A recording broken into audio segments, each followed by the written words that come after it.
Entropy एक ऐसा शब्द जो सुनने में थोड़ा जटिल लगता है, लेकिन इसका अर्थ और महत्व हमारे जीवन में बहुत गहरा है। इसे समझने के लिए हमें पहले यह जानना होगा कि एंट्रोपी का संबंध अव्यवस्था से है। जब हम किसी सिस्टम की एंट्रोपी की बात करते हैं, तो हम दरअसल उस सिस्टम में मौजूद अव्यवस्था की मात्रा की बात कर रहे होते हैं। उदाहरण के लिए, सोचिए एक कमरे में अगर सब कुछ व्यवस्थित है, तो उसकी एंट्रोपी कम होगी। लेकिन जैसे जैसे हम चीजों को बिखेरते जाते हैं, कमरे की एंट्रोपी बढ़ती जाती है। यह सिद्धांत केवल कमरे तक सीमित नहीं है, बल्कि यह पूरे ब्रह्मांड पर लागू होता है। थर्मोडायनामिक्स के दूसरे नियम के अनुसार एक बंद सिस्टम में एंट्रोपी हमेशा बढ़ती है। इसका मतलब है कि समय के साथ चीजें अधिक अव्यवस्थित होती जाती हैं।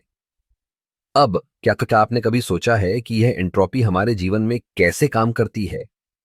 जब हम युवा होते हैं, तो हमारे पास ऊर्जा और उत्साह की कोई कमी नहीं होती, लेकिन जैसे जैसे हम बड़े होते हैं, जीवन की चुनौतियां और जिम्मेदारियां हमें थका देती हैं। यह एक तरह से हमारे जीवन की एंट्रोपी को बढ़ा देती है। वैज्ञानिक दृष्टिकोण से एंट्रोपी का एक और दिलचस्प पहलू यह है कि यह ऊर्जा के रूपांतरण से भी जुड़ी है। जब हम ऊर्जा को एक रूप से दूसरे रूप में परिवर्तित करते हैं, तो हमेशा कुछ ऊर्जा अव्यवस्थित हो जाती है, जिसे हम उपयोग नहीं कर सकते। यही कारण है कि कोई भी मशीन 100% कुशल नहीं हो सकती।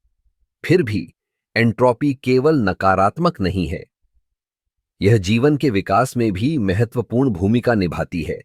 जब हम नई चीजें सीखते हैं या नए अनुभव प्राप्त करते हैं, तो हम अपनी एंट्रोपी को नियंत्रित करते हैं। हम अपने ज्ञान और समझ को बढ़ाते हैं, जिससे हम अधिक संगठित और कुशल बनते हैं। इसलिए एंट्रोपी को एक चुनौती के रूप में नहीं, बल्कि एक अवसर के रूप में देखना चाहिए। यह हमें सिखाती है कि कैसे हम अपने जीवन को अधिक व्यवस्थित और अर्थपूर्ण बना सकते हैं। जब हम अपने चारों ओर की अव्यवस्था को समझते हैं, तो हम उसे नियंत्रित करने के लिए बेहतर तरीके खोज सकते हैं। तो अगली बार जब आप किसी चीज को बिखरा हुआ पाएं, तो याद रखें कि यह केवल एंट्रोपी का खेल है। इसे एक अवसर के रूप में लें और इसे व्यवस्थित करने का प्रयास करें।